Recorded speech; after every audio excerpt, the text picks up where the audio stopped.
சித்திரை மாதத்தின் முதல் நாள் இன்றைய தினம் தமிழ் வருட பிறப்பு. அனைவருக்கும் எனதினிய தமிழ் புத்தாண்டு திருநாள் நல்வாழ்த்துக்கள். தமிழ் புத்தாண்டு அப்படின்னோடனே எல்லாருக்குமே ஞாபகம் வரக்கூடிய ஒரு முக்கியமான விஷயம் கனி காணுதல். இது எல்லாருமே கண்டிப்பா செஞ்சிருப்பீங்க. இந்த கனி காணுதல் முறை பற்றி நம்ம ஏற்கனவே நம்ம சேனல்ல பதிவு செய்திருக்கிறேன். ஒரு சிலர் இன்னைக்கு கோயிலில் போய் வழிபாடு செஞ்சிருப்பீங்க.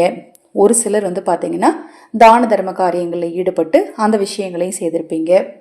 இந்த சித்திரை 1ஆம் நாளில் குலதெய்வ கோயிலுக்கு போய் ஒரு சிலர் வழிபாடு செய்வீங்க. இப்படி நிறைய விஷயங்களை இன்றைய நாளில் ஃபாலோ பண்ணுவீங்க.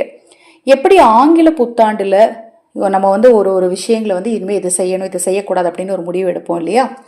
அதே போல் இந்த தமிழ் புத்தாண்டு நாள்லையும் முடிஞ்சா இன்று இரவு தூங்குறதுக்கு முன்னாடி ஒரு 5 நிமிடம் ஒதுக்கி எந்தெந்த விஷயத்தெல்லாம் இனிமேல் வாழ்க்கையில் செய்யக்கூடாது, எந்தெந்த விஷயத்தெல்லாம் இனிமேல் தினம்தோறும் செய்யணும் அப்படின்னு முடிவெடுத்து செய்ய ஆரம்பிங்க. ஒவ்வொரு நாளுமே உங்களுக்கு ஒரு மகிழ்ச்சிகரமான நாளாக நிச்சயமாக அமையுங்க. சரி, இந்த முதல் நாளில் இரவு நீங்கள் செய்ய வேண்டிய ஒரு எளிமையான சூட்சம பரிகாரத்தை இந்த பதிவில் நாம் தெரிஞ்சுக்கலாம். பதிவை பார்ப்பதற்கு முன் ஒரு சிறிய அறிவிப்பு. அக்ஷய பாத்திரம் உணவளிக்கும் திட்டத்தின் மூலம் ஆதரவற்ற ஏழை குழந்தைகளுக்கும் முதியவர்களுக்கும் உணவளிக்க முன்வாருங்கள்.